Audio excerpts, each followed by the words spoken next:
रद्द करो, रद्द करो, रद्द करो, आरपीएससी भंग करो, भंग करो, भंग करो, भजन सरकार होश में आओ, होश में आओ, होश में आओ, नौजवानों को न्याय दो। न्याय दो, न्याय दो।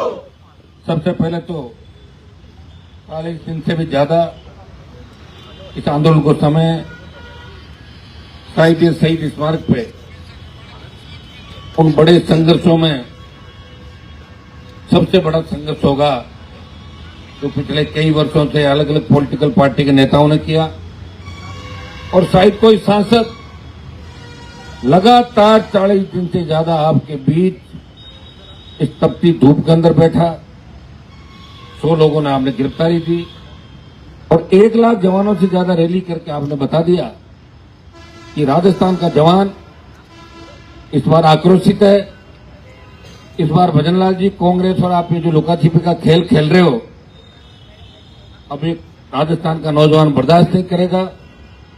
पहले गहलोत वसुंधरा का गठबंधन लंबे समय तक राजस्थान को गर्त में डुबो दिया, और अब आप भी उनके साथ चल पड़े। भजनलाल जी, आपको जानकारी नहीं है, आप इतने बड़े ज्ञानी नहीं हो। आपने कभी एकदम से आपको मुख्यमंत्री बना दिया, पहली बार के विधायक और पहली बार के सीएम। निश्चित रूप से आपसे पद को पचा नहीं पा रहे हो, ये हर व्यक्ति जानता है, और हर कोई आपको आके कान भर देता है और उसी के लिए टेलीफोन कर देते हो। अफसर तो इतने तंग हो गए कि एक एक दिन में 3-3 फोन करते हो। कभी तो कहते हो काम कर देना, आधे घंटे बाद लोग जैसे गलत होकर बोले मत करना, और शाम को कहते कर देना। लोग कह रहे कौन सी बात माने साहब, 3 बात कह दी आज पूरे दिन में आपने। तो ये भजनलाल जी की असली कहानी है राजस्थान की। ब्यूरोक्रेट सरकार चला रहे हैं, दिल्ली से भी ओम बिरला जी के यहां से अलग से सरकार चल रही है, प्रधानमंत्री चलाते हैं सरकार, वहां संघ कार्यालय से अलग चल रही है, यहां संघ कार्यालय अलग से चला रहा है, ब्यूरोक्रेट अलग से चला रहे हैं। 1, 2, 4, 5 लड़कों की मंडली जो भारतीय जनता पार्टी के अंदर घुमा करते थे, वो भजनलाल जी के चेले थे, वो अलग से सरकार चला रहे हैं। चीफ सेक्रेटरी और शिखर अग्रवाल के 2 अलग गुट हो गए, एक सीएस अलग गुट के अंदर बैठा है, शिखर अग्रवाल अलग गुट के अंदर। मेरे भाइयों, इससे बड़ा दुर्भाग्य नहीं हो सकता, और अगर इसी तरह हालात रहे तो वो दिन दूर नहीं जब राजस्थान का आम आदमी सड़कों पे इस सरकार के खिलाफ आंदोलित होगा, हर वर्ग आंदोलित होगा, क्योंकि प्रत्येक व्यक्ति जिस उम्मीद के साथ वोट लोगों ने दिए, आरएलपी को छोड़ के लोगों ने बीजेपी को वोट डाला। ये तमाम मुद्दे भारतीय जनता पार्टी के थे कि हम अगर सत्ता के अंदर आए आरपीएससी को भंग करेंगे, पेपर लीक के जो दोषी ये घटनाओं के उनको सलाखों के पीछे डालेंगे, एसआई भर्ती रद्द का इनका नारा था बीजेपी का, बजरी सस्ती करने का नारा था, बहुत से ऐसे नारे थे। 1.5 साल के अंदर नारों की पोल खुल गई। पिछले बजट की क्रियान्विति अभी तक नहीं हुई, बार बार बैठक लेने से नहीं होता। भजनलाल जी परमानेंट उस हेलीकॉप्टर और चार्टर के पीछे पड़े हुए हैं, हर दिन हवा में। उनको पता है कि हटने के बाद कोई नहीं बिठाएगा। एक चीज जिन्होंने ठान ली, जब तक सीएम हूं रोज एक बार तो हेलीकॉप्टर हवाई जहाज में चढ़ूंगा, बाद में मौका मिलेगा नहीं मिलेगा, क्योंकि ये भी लॉटरी से और पर्ची से बना है। तो पर्ची से बना हुआ आदमी कभी भूलता नहीं कि जो मैं तो पर्ची से बना हूं, अगर मुझे हटा भी दिया उसी जगह बिठा देंगे जहां मैं पहले काम करता था। तो भाइयों, इनके हाथ में कुछ भी नहीं है। पोपाबाई का राज है राजस्थान के अंदर। पोपाबाई का राज वो राज था जिसमें 15-15, 20-20 दिन तक पोपाबाई को पता ही नहीं रहता था नीचे क्या हो रहा है। वो सो जाती थी, पोपाबाई पी के सो जाती थी, और इसलिए पोपाबाई का राज का नाम क्यों पड़ा कि पोपाबाई पी के सो जाती और जनता मर रही तो मरने दो। वही पोपाबाई का राज इस बार भजनलाल सरकार में लग रहा है, और कांग्रेस पूरी बीजेपी की गोद के अंदर बैठी है। कांग्रेस के जो नकली लोग, बयानवीर, जो आपको अखबार में फोटो छपाते नजर आ रहे हैं, इनका खुद का कोई फ्यूचर नहीं है। कब ईडी सीबीआई आए और उनको घसीटते हुए नए जोशी की तरह जेल में डाल दे, ये भी तय नहीं है, कभी भी जेल जा सकते हैं। ये मिलाजुली का खेल अब ज्यादा दिन राजस्थान के अंदर नहीं चलेगा। राजस्थान के नौजवानों ने ठान लिया, और एक आक्रोश जो आपने जयपुर की सड़कों में दिखाया, मैं आपको विश्वास दिलाता हूं कि अब की बार जब जुलाई के अंदर लोकसभा चलेगी, आप देखना किस तरह देश की सरकार को अकेला आपका सांसद इस सरकार को कटघरे के अंदर खड़ा करता है। ये मैं आपको विश्वास दिलाता हूं। तमाम मुद्दे, चाहे रीट के मुद्दे थे, चाहे राजस्थान को विशेष राज्य का दर्जा देने की बात, हमारे बेरोजगारों को रोजगार की, महिला उत्पन्न की, दलितों पे जो अत्याचार हुए, कई तमाम समाजों की रेजिमेंट की अगर किसी ने बात करी, हमने कहा कि हमारे भाई अहिर रेजिमेंट बनाओ, गुजर रेजिमेंट बनाओ, तमाम वो जो लड़ने वाली कौम है उनके नाम की रेजिमेंट बनाओ, करना चाहिए। अग्निवीर को समाप्त करो। किसानों के लिए मैंने लड़ाई लड़ी, बड़ी लड़ाई लड़ी और सत्ता को ठोकर मार के सड़क पे आ गया। भाइयों, बहुत कम लोग होते हैं जो अपना पूरा जीवन कुर्बान कर देते हैं, और मैंने कोई सत्ता के लिए इस संघर्ष की शुरुआत नहीं करी। मुझे पता था कि राजस्थान में आज से पहले पार्टियां नहीं बनी। राजस्थान के मेरे भाई जब तक समझेंगे, जब तक बहुत देर हो जाएगी, लेकिन आक्रोश रैली के बाद मुझे पूरा भरोसा हो गया कि राजस्थान का जवान इस बार तैयार है आर पार की लड़ाई लड़ने के लिए, सरकार से दो दो हाथ करने के लिए। और अगला जो आंदोलन का हमारा पड़ाव होगा, अब आप ये कहोगे कि रोज आप कह रहे हो कि आंदोलन का अगला पड़ाव क्या होगा, टाइम नहीं मिल पा रहा है ना, सब लोग बैठ के तय करेंगे। आंदोलन तो चल ही रहा है, लेकिन अगला पड़ाव किस साइड में? 1 जुलाई को हाईकोर्ट के अंदर तारीख है। उससे पहले पहले हम चाहेंगे कि प्रधानमंत्री और राष्ट्रपति से हमारी मुलाकात हो, डेलीगेशन की, रेलवे ट्रैक, सांकेतिक हाईवे जाम, या और हम क्या कर सकते हैं, दिल्ली की ओर कूच का होगा या दूसरी तरफ हम जाएंगे। तो इस मामले का भी हमें 1-2 दिन के अंदर बैठ के तय करना होगा। मैं भी नहीं चाहता इस तरह 1 महीने हम बैठे बैठे निकालें और सरकार सोचे कि भूल गए होंगे और कोर्ट में उल्टा जवाब दे। हम एक बार सरकार की नींद उड़ाएंगे दोबारा। वैसे नींद उड़ गई उस दिन, पूरे देश के अंदर इस बात की चर्चा चली कि पूरा देश जानने लग गया कि एसआई भर्ती का क्या मामला है। पूरे देश में पता नहीं, एसआई भर्ती हर स्टेट के अंदर अलग अलग होती है, लेकिन पूरे देश ने देखा। मैं धन्यवाद दूंगा छोटे भाइयों को कि सोशल मीडिया के माध्यम से आपने ट्विटर ट्रेंड 1 नंबर पे कई बार कराया, जब चाहे 1 नंबर पे करा दिया पूरे इंडिया के अंदर, और पूरे इंडिया में पता लग गया भजन लाल सरकार फेल है। कांग्रेस बीजेपी मिलकर राजस्थान को चला रहे हैं। और भजन लाल जी ने जो बात कही कि कांग्रेस के कुछ नेता अंधेरे में मेरे से मिलने के लिए आते हैं, वो कांग्रेस के उन नेताओं के लिए कही जिन्होंने 4 टिकट गलत देके कांग्रेस पार्टी की जमानत जब्त उपचुनाव के अंदर कराई थी। वो सीधा सीधा उन्होंने आरोप उन पर लगाया था। भाई, लड़ने वाले लोग नहीं, लड़ने वाले बहुत कम लोग बचे हैं, और लड़ने वाले लोगों को जिंदा आपको रखना होगा, ताकत देनी होगी। अगर आज राजस्थान की विधानसभा के अंदर मेरे 1-2 विधायक होते तो मजा ले, विधानसभा इस तरह चलती। दादी नानी के नाम पे तो कम से कम नहीं रोकते हम 10 दिन, ये मैं आपको विश्वास दिलाता हूँ।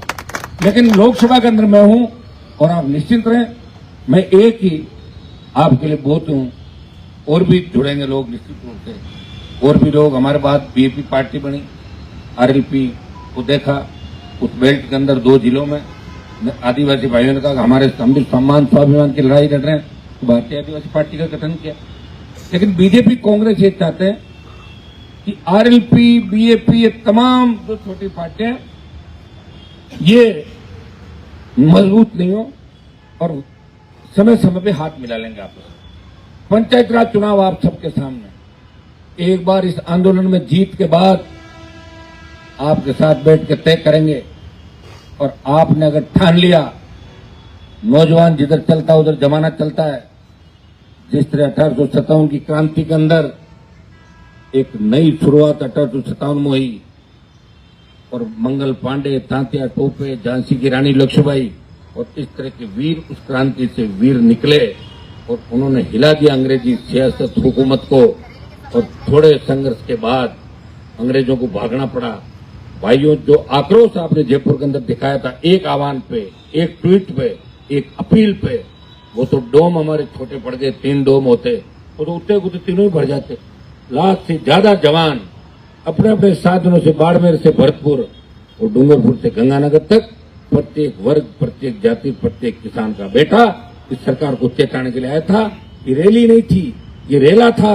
और ये भारतीय जनता पार्टी के कई मंत्री जब विस्तार होगा, कई बदल जाएंगे, कई नए आ जाएंगे, और भजन लाल की कुर्सी भी खतरे के अंदर पड़ गई है। ये मैं आपको कहना चाहता हूँ। कभी भी नई पर्ची राजस्थान के अंदर खुल सकती है। इनसे राजस्थान अब संभलने वाला नहीं है।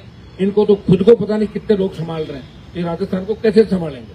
तो भाइयों, हमें लड़ना है, लड़ाई भूलनी नहीं है। आपका भाई आपके साथ है, पूरी ताकत के साथ है।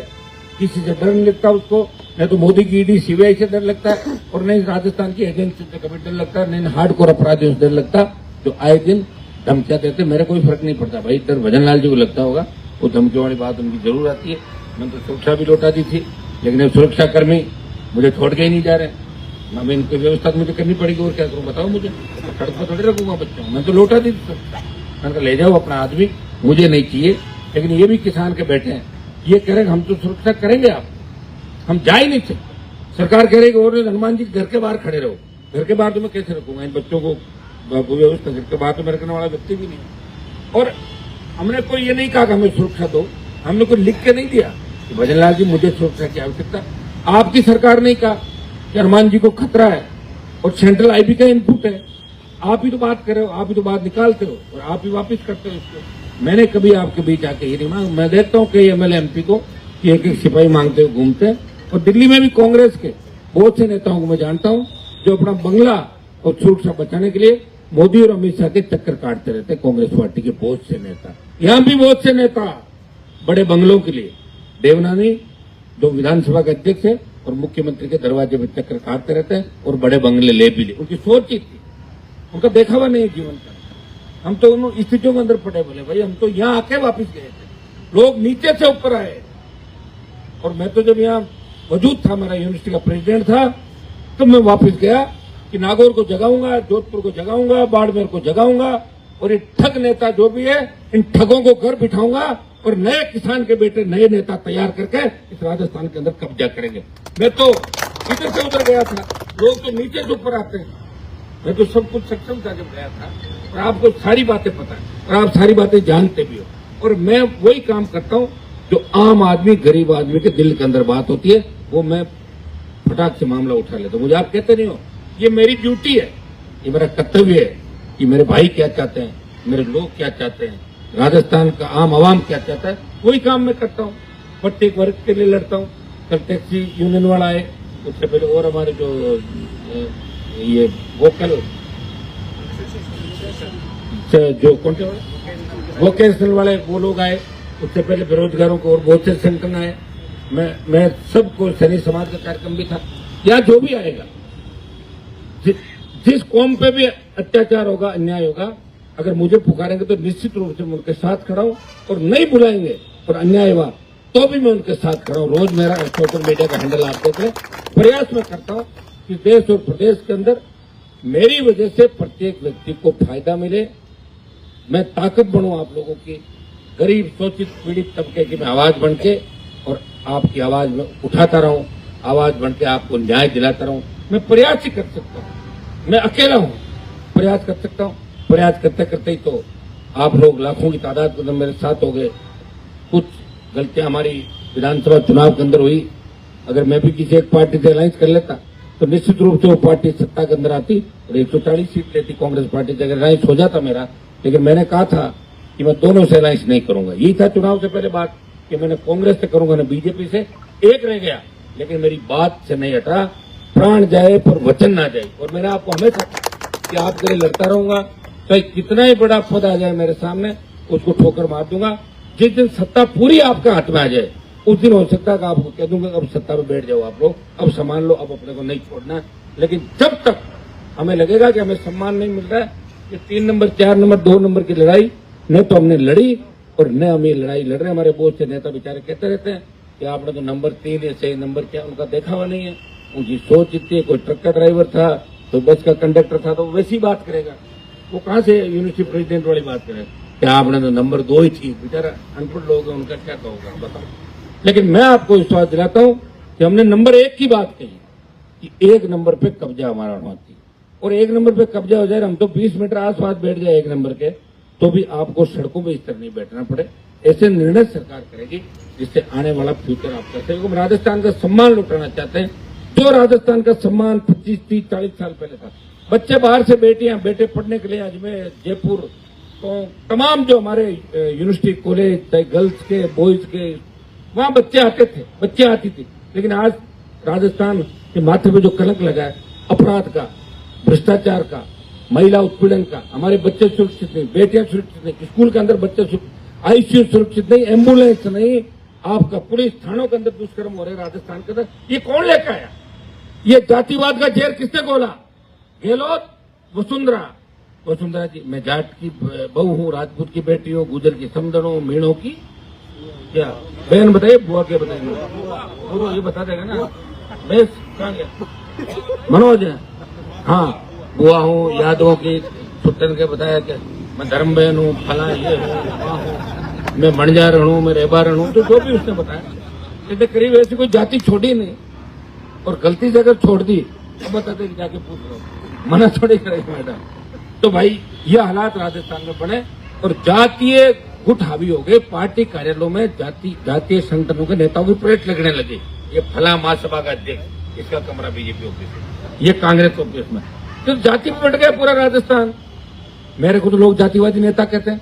क्या मेरे घर पे कोई बोर्ड लगा हुआ कि जाति का है क्या? मैं तो सब सुनता हूँ, जो भी आता फोन लगाओ, बात करते हैं, कहीं भी ले जाओ पकड़ के, लो चलो। अब ये मामले जो चल रहे हैं आरपीएससी के, मेरे तो कोई रिश्तेदारी में कोई एसडीएम है नहीं, मेरे कोई डीवाईएसपी नहीं, न मुझे बनाने। मैं तो आपके लिए लड़ रहा हूँ, मेरे छोटे भाइयों के लिए लड़ रहा हूँ। मैं आपको विश्वास दिलाता हूँ, मेरी एक आदत है कि मैं जिसके पीछे पड़ता हूँ उसको दिन में तारे दिखा देता हूँ। ये बहुत से नेताओं को तारे दिखा, और बहुत से नेताओं के एम्पायर खत्म कर दिए। जो पहले टेबलेट नहीं लेते थे, 8-8, 10-10 गोली खा रहे हैं एक टाइम की, और मैंने कर दिया उनका इलाज। और बहुत से जो अपना आपको ऊपर हवा में यूं चलते देखते थे, वो धरातल पे आ गए। सारे एक दिन में नहीं होते, उसके लिए तो सत्ता ला दो RLP की, फिर आपको कहने की जरूरत नहीं है। 48 घंटे के जोड़ी झंडे लेके भाग जाएंगे अपनी प्रॉपर्टियां छोड़ के राजस्थान में। उसके लिए तो गवर्नमेंट चाहिए मेरे भाई। या तो 10 विधायक भी इस बार ले आते तो मजा ले भजन लाल की, विधानसभा नहीं चलने देते, वहीं खड़े रहते घेर के। लेकिन MLA नहीं आए, मैं क्या करूं? तो मैं MP में जीत गया। आपकी आवाज तो बढ़ के बोल रहा हूँ दिल्ली के अंदर। मोदी और अमित शाह जानते हैं, हनुमान जो बात कहेगा उसमें दम नहीं है, वो गलत बात नहीं कहेगा, कहीं कहीं सच्चाई है और कहीं कहीं देश और प्रदेश के हित की बात है। मैं लड़ रहा हूँ अकेला आपके लिए, और आगे भी मैं लड़ता रहूंगा। थोड़ा लेट हो जाता हूँ आज के लड़ने में, कल कोशिश करूंगा कल जल्दी में आऊँ, और आप भी जल्दी, सब लोग जल्दी आओ।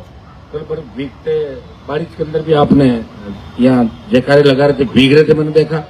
तीसरी बार हम आंधी बरसात के अंदर यहाँ आए, गर्मी कम हो गई, अंदर भगवान भी खुश हो गए, यार रुकने वाला तो है नहीं, तो गर्मी कम करो, गर्मी कम हुई। लेकिन आपके अंदर जो ज्वाला है वो साफ साफ दिख रही है। इस बार आप बदलाव के मूड के अंदर हो, और इस बार राजस्थान देश को बता देगा कि राजस्थान के लोग भी तीसरा मोर्चा खड़ा कर सकते हैं, वो तीसरी ताकत खड़ी कर सकते हैं। जब हमारे छोटे भाई हरियाणा और पंजाब के अंदर 4-4, 5-5 पार्टियां शासन कर सकती है, तो राजस्थान में क्यों नहीं कर सकती? ये राजस्थान का जवान इस बार क्यों का जवाब देगा। और देश के अंदर जो लोग बोल रहे हैं कि राजस्थान तो कांग्रेस और बीजेपी राज बनाती है, उनके मुंह पे ताले लग जाएंगे। भाइयों, जिस तरह किसान आंदोलन का नेतृत्व पंजाब ने किया, उसी तरह अग्निवीर के खिलाफ आंदोलन का नेतृत्व राजस्थान करेगा।